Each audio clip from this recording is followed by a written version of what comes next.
Hello everyone, welcome back. Financial market series में हमने previous video में डिस्कशन किया था about different money market instruments. Fine, besides हमने ये भी डिस्कशन किया था कि मनी मार्केट में कौन कौन से प्लेयर्स होते हैं, कौन कौन सी पार्टीज एक्टिव होती हैं, है ना। कौन सी ऐसी पार्टीज हैं जो मनी मार्केट में मनी मार्केट इंस्ट्रूमेंट्स को इशू करती हैं और पैसा उधार लेती हैं, और कौन सी ऐसी पार्टीज हैं जो मनी मार्केट में उन सिक्योरिटीज को बाय करती हैं, मनी मार्केट इंस्ट्रूमेंट्स को बाय करती हैं और पैसा उधार देती हैं।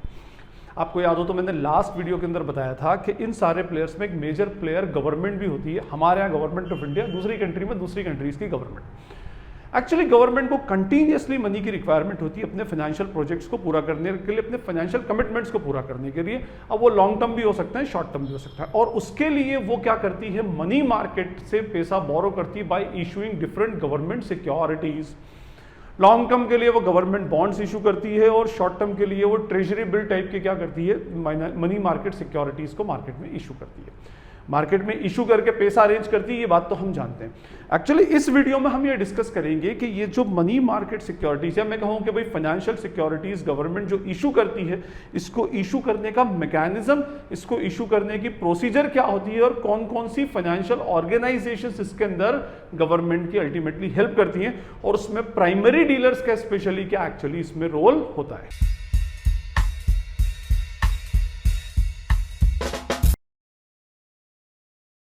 अभी हमने इंट्रोडक्शन में डिस्कस किया कि जो फाइनेंशियल मार्केट के प्लेयर्स में, उसमें एक मेजर प्लेयर कौन है, हमारी कंट्री की गवर्नमेंट, गवर्नमेंट ऑफ इंडिया।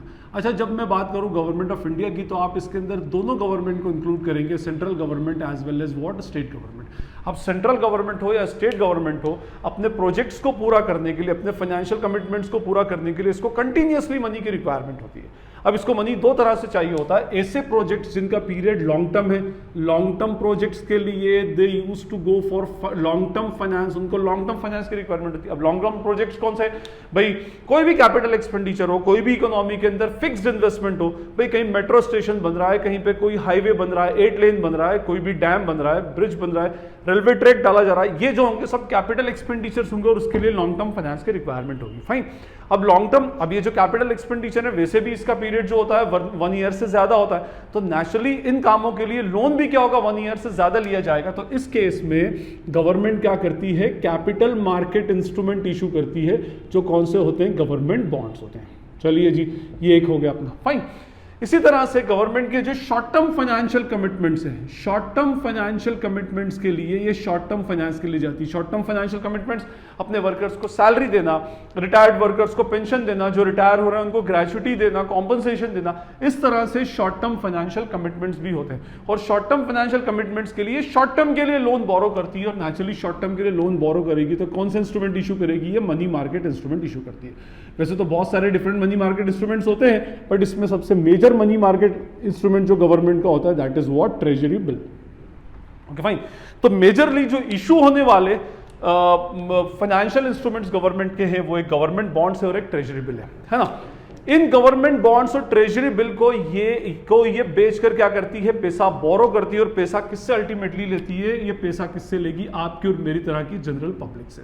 ठीक है, लेकिन होता क्या है कि गवर्नमेंट कभी भी डायरेक्टली जनरल पब्लिक को अप्रोच नहीं कर सकती कि आप आकर के हमें क्या करो, मनी उधार दो, कभी नहीं करेगी, और ये उसके स्टैंडर्ड में भी नहीं है, और एक्चुअली उसके लिए प्रैक्टिकली पॉसिबल भी नहीं है कि वो एक आम आदमी से जाकर क्या करे, मनी को बोरो करने के लिए रिक्वेस्ट करे। फाइन, तो गवर्नमेंट क्या करती है, इसकी एक प्रोसीजर बनी है। देखिए गवर्नमेंट क्या करेगी इस केस में, किसको अप्रोच करेगी, ये अप्रोच करेगी अपने बैंकर को, और गवर्नमेंट का बैंकर को, the banker to the government is the central bank of the country. हमारी कंट्री में रिजर्व बैंक ऑफ इंडिया और RBI is the banker to the government. क्या करेगी गवर्नमेंट, गवर्नमेंट बोलेगी हमें मनी चाहिए शॉर्ट टर्म के लिए, तो आप हमारे बिहाफ पर इन ट्रेजरी बिल को इशू करें या हम बोले इसको सेल करें। हमें कैपिटल मार्केट इंस्ट्रूमेंट इशू करना है, तो आप हमारे बिहाफ पर गवर्नमेंट बॉन्ड्स को इशू करें, पब्लिक को बेचे और हमें पब्लिक से लोन लेकर के दे। ठीक है, अच्छा देखिए इसका मैकेनिज्म मैं बताता हूं। मैंने क्या कहा, गवर्नमेंट किससे पैसा लेती है, पब्लिक से। थोड़ा सा इसका एक मैकेनिज्म और समझ लें। गवर्नमेंट पैसा ले रही है किससे, पब्लिक से, लेकिन गवर्नमेंट पब्लिक को डायरेक्टली अप्रोच नहीं कर सकती, पूरी इसके बीच में एक चेन होती है, एक लिंक होती है। गवर्नमेंट किसको बोल रही है, आरबीआई को, कि भाई आरबीआई आप हमारे बिहाफ पर हमारी सिक्योरिटीज इशू करें और उसके बदले में हमें पैसा लोन लेकर के दे। ठीक है, अब प्रॉब्लम ये है कि आरबीआई और पब्लिक के बीच में भी कोई डायरेक्ट कनेक्शन तो है नहीं कि भाई आरबीआई पब्लिक को अप्रोच कर दे और बोले कि भाई आप हमें उधार दो, गवर्नमेंट सिक्योरिटीज हमसे बाय करो। नहीं, इस केस में आरबीआई और पब्लिक के बीच में कनेक्टिंग लिंक होती है कमर्शियल बैंक्स। ये कमर्शियल बैंक्स वही बैंक्स होते हैं जिसमें आपका और हमारा अकाउंट होता है, चाहे सेविंग अकाउंट हो, करंट अकाउंट हो, आरडी हो, एफडी हो, व्हाटएवर, ठीक है। हमारे सबका जो पैसा है वो कमर्शियल बैंक के पास क्या है, डिपॉजिटेड है। कमर्शियल बैंक के पास जो भी मनी है वो किसका है, आपके और मेरी तरह की पब्लिक का है। अलग अलग अकाउंट्स के फॉर्म में पैसा रखा हुआ है। कमर्शियल बैंक इस पैसे से क्या करती है, इस पैसे को आगे लोन के फॉर्म में देती है, हायर रेट ऑफ इंटरेस्ट पे इंटरेस्ट लेगी और लोअर रेट ऑफ इंटरेस्ट पे आपको इंटरेस्ट देगी। फाइन, तो इसी से कमर्शियल बैंक्स का अल्टीमेटली काम चलता है। अब आरबीआई क्या करती है, आरबीआई सीधे पब्लिक को नहीं बोलेगी, आरबीआई बोलेगी कि आप हमसे गवर्नमेंट सिक्योरिटीज बाय करो और उसके बदले में हमें क्या दो, लोन दो, पैसा दो, ठीक है। लेकिन आरबीआई रिक्वेस्ट नहीं करती, आरबीआई ऑर्डर करती है और ये कंपलसरी बाइंग होती है। कंपलसरी बाइंग का मतलब होगा कि इन कमर्शियल बैंक्स को, इन गवर्नमेंट सिक्योरिटीज को कंपलसरीली बाय करना पड़ेगा, चाहे वो चाहे तो वो चाहे या ना चाहे, उनको ये बाय करना पड़ेगी। अच्छा, इसके लिए गवर्नमेंट ने एक कंपलसरी प्रोविजन बनाया है of SLR. SLR means what, statutory liquid ratio. ये स्टैट्यूटरी लिक्विड रेशियो होता है। अब ये स्टैट्यूटरी लिक्विड रेशियो क्या, मैं फटाफट से आपको बता देता हूं शॉर्ट में। एक्चुअली क्या होता है कि आरबीआई ने सारे कमर्शियल बैंक्स को बोल रखा है कि आपके पास जितना भी एनडीटीएल है, net demand and time liability, जिसको मैं आसान जबान में बोलूं, जितने भी आपके पास डिपॉजिट्स हैं, ये डिपॉजिट्स किसके, पब्लिक के, इस डिपॉजिट का इस डिपॉजिट के सर्टेन परसेंटेज के बराबर आपको हमसे कंपलसरीली गवर्नमेंट सिक्योरिटीज बाय करना पड़ेगी। और आपके पास कोई ऑप्शन भी नहीं है कि भाई हम बाय करें या ना करें, ये ऑप्शनल नहीं है, मैंडेटरी, आपने बाय करना पड़ेगी। Right now SLR, percentage of SLR is 18%। अभी एसएलआर का परसेंटेज 18% चल रहा है। मान लें कि अगर किसी हम बैंक की बात करते हैं, पंजाब नेशनल बैंक है। अब पंजाब नेशनल बैंक का एनडीटीएल आज की डेट में 100 करोड़ रुपया है, तो 100 करोड़ का 18% उसको 18 करोड़ की गवर्नमेंट सिक्योरिटीज आरबीआई से बाय करना पड़ेगी। क्या कहा मैंने, आरबीआई से बाय करना पड़ेगी गवर्नमेंट सिक्योरिटीज, आरबीआई से खरीदेगी कमर्शियल बैंक। फाइन। और एक दूसरी बात यह कि भाई देखिए, सिर्फ एक बार खरीद करके ये फ्री होकर के नहीं बैठ सकते, क्योंकि बैंक का काम ही मनी का लेन देन, मनी उनके पास आता है, मनी ये लोग देते हैं, क्रेडिट के फॉर्म में, डिपॉजिट्स के फॉर्म में आता है, क्रेडिट के फॉर्म में देते हैं। तो कंटिन्यूअसली एनडीटीएल के अंदर इंक्रीज और डिक्रीज होता रहता है। अब मान लीजिए कि भाई पंजाब नेशनल बैंक का एनडीटीएल 20 करोड़ रुपए से बढ़ गया, 120 करोड़ हो गया, तो अब जो ये एक्स्ट्रा 20 करोड़ है उसका भी 18%, 3.6 करोड़ रुपीस की इसको गवर्नमेंट सिक्योरिटीज आरबीआई से बाय करना पड़ेगी। बस अब यहां से ये बाइंग और सेलिंग का कंसेप्ट शुरू होता है। आरबीआई को सिक्योरिटीज किसको बेचना है, कमर्शियल बैंक्स को बेचना है। आरबीआई को सिक्योरिटीज को सेल करना है, कमर्शियल बैंक्स को सेल करना है, ठीक है। और भाई ये भी शॉर्ट टर्म के ऊपर एनडीटीएल रोज चेंज हो रहा है। दूसरी बात, मैंने आपसे क्या कहा कि गवर्नमेंट को कंटिन्यूअसली मनी की रिक्वायरमेंट होती है और इसलिए गवर्नमेंट क्या करती है, वीकली बेसिस के ऊपर अपनी गवर्नमेंट सिक्योरिटीज को इशू करती है। इफ यू रिमेंबर, मैंने आपको बताया था कि ट्रेजरी बिल में 3 टेन्योर के ट्रेजरी बिल होते हैं। 91 डेज का ट्रेजरी बिल होता है और 91 डेज के अलावा और कौन से होते हैं, इसमें एक 182 डेज का ट्रेजरी बिल होता है और एक 364 डेज का ट्रेजरी बिल होता है। फाइन, ये टेन्योर होते हैं। अब गवर्नमेंट क्या करती है, देखिए बताता हूं। ये जो 91 डेज का ट्रेजरी बिल है, ये एवरी फ्राइडे इशू होता है, हर फ्राइडे को इशू होता है। हर फ्राइडे मींस फ्राइडे वीक में एक बार आता है, तो हर वीक के फ्राइडे को ये 91 days treasury bill government of India क्या करती है, बेचती है। फाइन। इसी तरह से ये जो 182 डेज और 364 डेज के हैं, ये हर ऑल्टरनेटिव वेडनेसडे को बेचा जाता है। ऑल्टरनेटिव वेडनेसडे मींस एक एक हफ्ता छोड़ करके वेडनेसडे को ये बेचा जाएगा।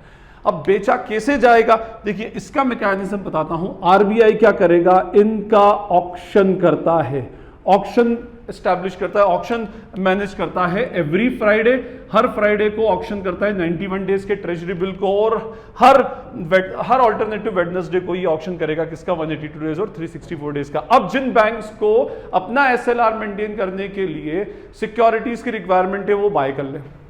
सबसे बड़ी प्रॉब्लम ये कि देखिए कितने सारे कमर्शियल बैंक्स हैं, अगर सारे कमर्शियल बैंक इस ऑक्शन में आ जाएं तो प्रॉब्लम ये है, एक प्रॉब्लम हो जाएगी यहां पर किस चीज की, ओवर क्राउडिंग की। ओवर क्राउडिंग का मतलब होगा बहुत सारे कमर्शियल बैंक आ जाएंगे और फिर किसी कमर्शियल बैंक को कम अमाउंट की सिक्योरिटी की रिक्वायरमेंट है, किसी को ज्यादा की सिक्योरिटीज की रिक्वायरमेंट है, तो ये क्या होगा, एक टाइप का हेडेक फिर आरबीआई के लिए बढ़ जाएगा। तो आरबीआई ने कहा कि भाई नहीं, डायरेक्टली कोई भी कमर्शियल बैंक हमारे इस ऑक्शन के अंदर एक्चुअली पार्टिसिपेट नहीं कर सकता। सबके सारे कमर्शियल बैंक्स को उन्होंने पार्टिसिपेट करने के लिए अलाउ नहीं किया। बोले इसके अंदर जो पार्टिसिपेट कर सकता है वो कौन होंगे? Primary dealers. इनको बोला गया कि भाई इसके अंदर कौन आएगा? इसमें सिर्फ प्राइमरी डीलर्स ही इस ऑक्शन के अंदर डायरेक्टली पार्टिसिपेट करते हैं, जिसको हम शॉर्ट में बोलते हैं पीडीज। ठीक है, ये पीडीज। अब ये पीडीज कौन होंगे? देखिए, पीडीज एक्चुअली कोई नहीं होंगे, ये क्या होंगे? कुछ फाइनेंशियल ऑर्गेनाइजेशन या फाइनेंशियल एंटिटीज होंगे। फाइनेंशियल एंटिटीज क्या भाई? ये वो पीडीज हैं जिनको गवर्नमेंट आरबीआई के अंदर अपना रजिस्ट्रेशन करवाना पड़ेगा, और आरबीआई उस रजिस्ट्रेशन के अगेंस्ट इनको क्या करता है? लाइसेंस इशू करता है कि now you can become a PD, और अब आप पीडी बन चुके हो, और now you can buy securities for the purpose of resale. ठीक है, आप हमारे ऑक्शन में डायरेक्टली इंटरफियर कर सकते हो और हमसे सिक्योरिटी डायरेक्टली बाय कर सकते हो for the sake of resale. मैं बताता हूं कैसे। पीडी के अंदर, पीडी में क्या होगा भाई? ये एक ऐसी फाइनेंशियल ऑर्गेनाइजेशंस और फाइनेंशियल एंटिटी या फाइनेंशियल बॉडीज होंगी। जैसे क्या क्या हो सकते हैं इसके अंदर? सबसे पहले इसमें आ सकते हैं आपके यहाँ के बैंक्स। ठीक है, बैंक्स आ सकते हैं, या बैंक का कोई सब्सिडरी कंपनीज आ सकती है, या ऐसी कंपनीज आ सकती हैं जिनको बैंक्स ने क्या कर रखा हो? स्पॉन्सर्ड करके रखा हो। तो वो प्राइमरी डीलर बन सकता है। मींस वो गवर्नमेंट आरबीआई को एप्लीकेशन दे सकता है कि भाई हमें प्राइमरी डीलर बनना है, सो दैट हम क्या करें? डायरेक्टली आपसे गवर्नमेंट सिक्योरिटीज आपके ऑप्शन से बाय कर लें। तो एक बैंक्स हो सकते हैं। बिसाइड्स कौन से हो सकते हैं? एनबीएफसीज हो सकते हैं, एनबीएफसीज हो सकते हैं, या उनकी सब्सिडरीज हो सकती हैं, या फिर उनके कोई वेंचर के अंदर दूसरी कोई कंपनी होगी तो वो भी हो सकती है। एनबीएफसीज भी प्राइमरी डीलर बन सकती हैं। ठीक है, फाइन। बिसाइड्स कोई फॉरेन एंटिटीज भी हो सकती है। फॉरेन एंटिटीज का मतलब होगा कोई फॉरेन बैंक हो गया, just like HSBC, just like city bank, bank of America. तो ये फॉरेन एंटिटीज भी क्या हो सकती है? इसके अंदर एज अ पीडी रजिस्ट्रेशन अपना करवा सकती है। और इसके अलावा कोई कंपनीज हो तो कंपनीज एक्ट 2013 के या उससे पहले के अगर किसी कंपनीज एक्ट के अंदर रजिस्टर्ड हो तो वो भी करवा सकती है। ठीक, अच्छा, इसमें एक एलिजिबिलिटी बता दूं कि भाई प्राइमरी डीलर आपको बनना है तो उससे पहले 1 साल पहले आपको अपना एनबीएफसी के अंदर रजिस्ट्रेशन कराना पड़ेगा, तभी आप पीडी के लिए आप वो कर सकते हो। तो अब प्राइमरी डीलर्स वो हैं जिनको आरबीआई ने क्या कर रखा है? इस ऑक्शन में पार्टिसिपेट करने के लिए लाइसेंस दे रखा है कि आप लोग ही इस ऑक्शन के अंदर पार्टिसिपेट कर सकते हैं, और आपको हमसे क्या करना पड़ेगा? डायरेक्टली हम आपको गवर्नमेंट सिक्योरिटीज बेचेंगे या अलॉट करेंगे।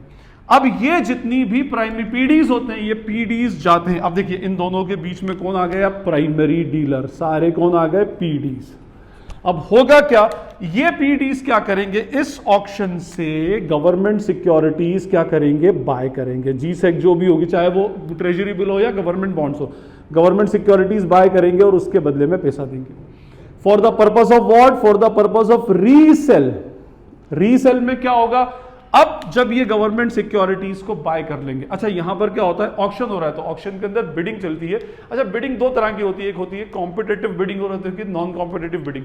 तो यूजुअली जो ट्रेजरी बिल की बिडिंग होती है नॉन कॉम्पिटेटिव बिडिंग होती है। मींस वो एक रेट फिक्स कर दिया जाता है और उस रेट के ऊपर उनको बिड करना पड़ता है, और जितनी आपकी वर्थ हो उस बिड के अकॉर्डिंगली आप क्या कर सकते हो? उन सिक्योरिटीज को आपको अल्टीमेटली मिल जाएगा। जैसे कॉम्पिटेटिव बिडिंग, अभी मैं ज्यादा डिटेल में नहीं जा रहा, कि मैं आपको सिंपल सा एक बताया, मैंने आपको पहले ही बताया था कि भाई ट्रेजरी बिल जो इशू होते हैं ये डिस्काउंट टू फेस वैल्यू के कंसेप्ट के ऊपर इशू होते हैं। अब मान लीजिए कि इस फ्राइडे को गवर्नमेंट जो है एक ट्रेजरी बिल लेकर आई for the period of 91 days, है ना, और कहा कि भाई face value of this treasury bill is ₹100 and selling price of this treasury bill is 98.20। हम उसको 58 रुपए 20 पैसे में बेच रहा है। ये क्या करा? उस बिडर ने एक एवरेज मार्केट प्राइस मार्केट के अंदर दे दी। अब नॉन कॉम्पिटिटिव बिडिंग के अंदर आप अपनी तरफ से कोई बिडिंग नहीं कर सकते, इसी प्राइस के ऊपर आपने बाय करना पड़ेगा। सिर्फ आपको अपना वॉल्यूम बताना है कि भाई हमें कितनी सिक्योरिटीज एक्चुअली गवर्नमेंट से चाहिए। ठीक है, फाइन। क्योंकि वैसे भी पीरियड कम है, इसके अंदर क्या बिडिंग आप एक्स्ट्रा करोगे उसमें? फाइन। तो अब हुआ क्या कि देखिए यहां पर जो इंटरेस्ट होगा वो ₹1.20 जो होगा वो इंटरेस्ट बन जाएगा। दोनों का डिफरेंस, इन दोनों का जो स्प्रेड है वो क्या हो जाएगा?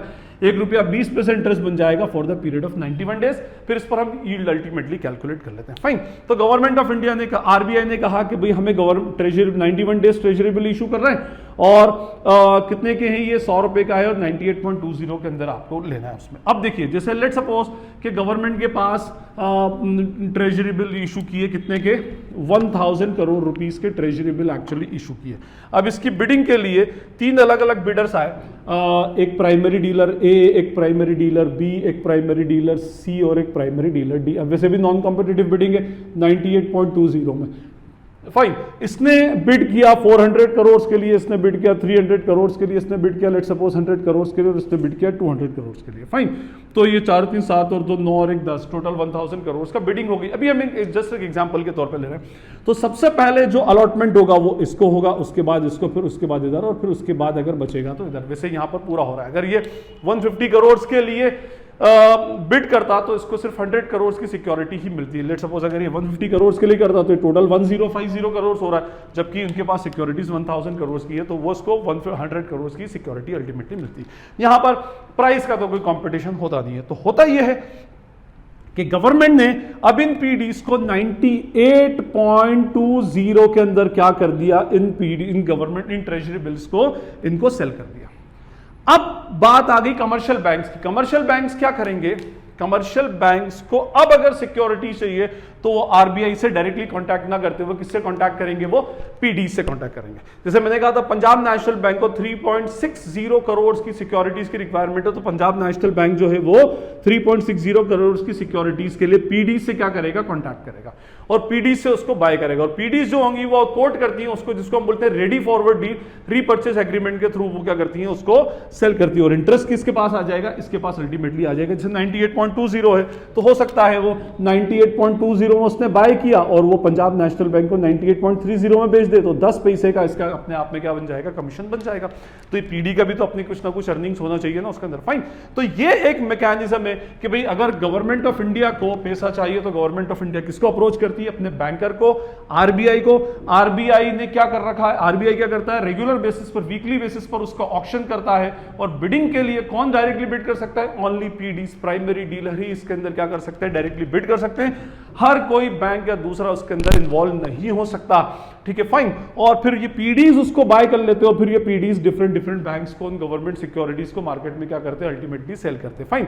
देखिए हमारे यहां पर जो है पीडीज जो है वो अलग अलग टाइप के, गवर्नमेंट ने जो लाइसेंस दे रखा है 2 टाइप के पीडीज हैं। एक पीडीज है हमारे यहां पर स्टैंड अलोन प्राइमरी डीलर्स हैं और दूसरे बैंक प्राइमरी डीलर्स हैं। बैंक प्राइमरी डीलर्स है तो आप समझ ही गए होंगे कि भाई बैंक्स जिनको लाइसेंस मिला हुआ है प्राइमरी डीलर बनने का। और स्टैंड अलोन प्राइमरी डीलर्स के अंदर कुछ हमारे यहाँ की ही एनबीएफसीज है, नॉन बैंकिंग फाइनेंशियल कॉर्पोरेशन, कुछ फॉरेन एंटिटीज भी है, वो है उसके अंदर। तो 7 स्टैंड अलोन एनबीएफसीज है और बाकी की हमारे कौन सी बैंक प्राइमरी डीलर्स है। जैसे मैं आपको एक बार नाम बता दूं, स्टैंड अलोन प्राइमरी डीलर्स के अंदर सबसे पहले गोल्डमैन सैक्स India capital market private limited है, Morgan Stanley India primary dealer private limited है, ICICI securities primary dealership limited है, एसबीआई डीएफएचआई लिमिटेड है, पीएनबी गिल्ड्स लिमिटेड है, एसटीसीआई प्राइमरी डीलर लिमिटेड है, Nomura fixed income securities private limited है। ये total 7 stand alone primary dealers हैं। Besides हमारे पास बैंक प्राइमरी डीलर्स है गवर्नमेंट ऑफ इंडिया के। इसके अंदर सबसे पहले है यस बैंक लिमिटेड, दूसरा है डॉचे bank AG, IDBI bank limited, axis bank limited, standard chartered bank, Kotak Mahindra bank limited, JP Morgan Chase bank limited, Hong Kong and Shanghai bank corporation, Hong Kong and Shanghai bank का short form HSBC होता है, ठीक है, HDFC bank limited, union bank of India, city bank, उसके अलावा Canara bank, bank of Baroda and bank of America. ये हमारे कौन से हैं, बैंक पीडी से। तो इस वीडियो में मैंने आपको बताया कि भाई क्या मैकेनिज्म होता है गवर्नमेंट सिक्योरिटीज को इशू करने का और उसके अंदर प्राइमरी डीलर्स का एक्चुअली क्या रोल होता है। I hope it is clear to you all. इसलिए बताया गया है क्योंकि आगे ट्रेजरी बिल में और सर्टिफिकेट ऑफ डिपॉजिट्स में बार बार प्राइमरी डीलर्स का नाम आएगा, तो आप उसमें कंफ्यूज नहीं हो और एक अपना भी कंसेप्ट क्लियर हो जाएगा कि किस तरह से गवर्नमेंट सिक्योरिटीज एक्चुअली इशू होती है। तो आई होप ये वीडियो आपको अच्छी लगी होगी और अगर लगता है कि ये नॉलेजेबल है तो इस वीडियो को आप अपने फ्रेंड्स के साथ शेयर करें, चैनल को सब्सक्राइब करो, बेल आइकन को हिट करें। This is Najeeb Hashmi signing off from Najeeb Hashmi's lectures. Thank you.